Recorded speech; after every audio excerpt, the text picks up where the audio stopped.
कीमे की रस्सी हाथ में पकड़े मैंने बाल्टी नीचे भेजी।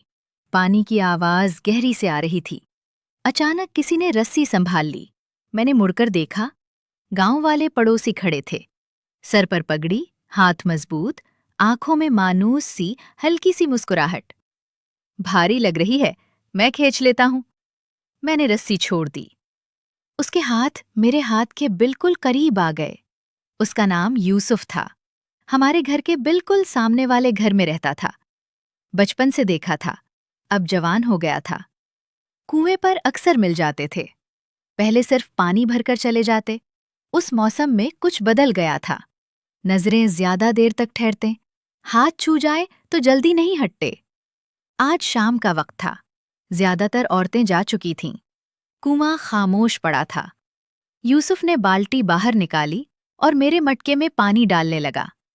पानी गिरते वक्त उसकी उंगली मेरी उंगली से लग गई। मैंने हटाया नहीं। वो मेरे करीब खड़ा रह गया। तुम अकेले क्यों आती हो अक्सर? उसने हल्के से पूछा। मैंने जवाब नहीं दिया। उसने मेरा हाथ पकड़ लिया, जो मटके के किनारे पर था। मैंने नहीं छुड़ाया। वो और करीब आ गया। कुएं की ठंडी हवा में उसने मेरे बालों को छुआ और मेरे माथे पर होंठ रख दिए, बहुत आहिस्ता। मैंने आंखें बंद कर ली।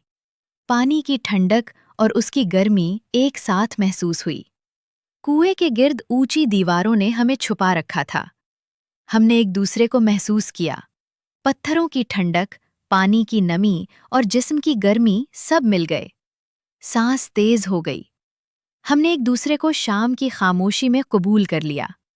इर्द गिर्द सिर्फ परिंदों की आवाज थी। कोई रास्ता नहीं था, कोई नजर नहीं थी। सिर्फ हम दो। कपड़े पानी से गीला हो गए। वक्त का पता नहीं चला। जब अलग हुए तो यूसुफ ने मेरा मटका उठा कर दिया। अब ले जाओ, देर हो जाएगी। मैं मटका लेकर सीधी घर चली गई। किसी ने कुछ नहीं पूछा। अगली शाम फिर कुएं पर गई। यूसुफ पहले से वहां था।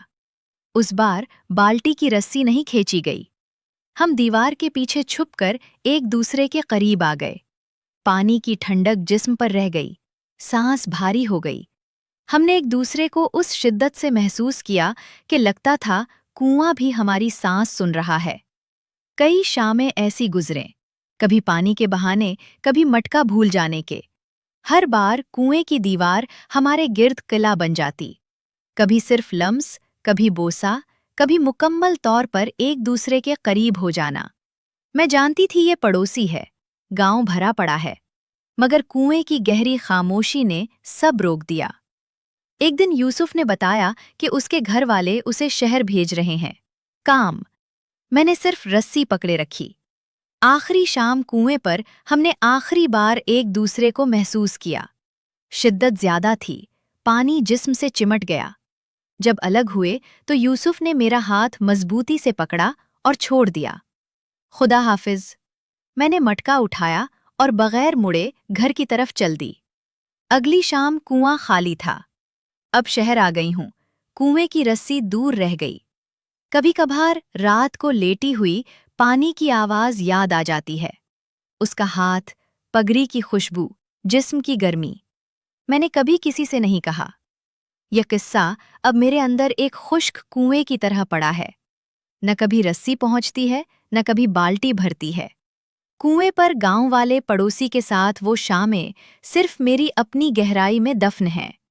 मैंने उसे किसी पानी के हिसाब में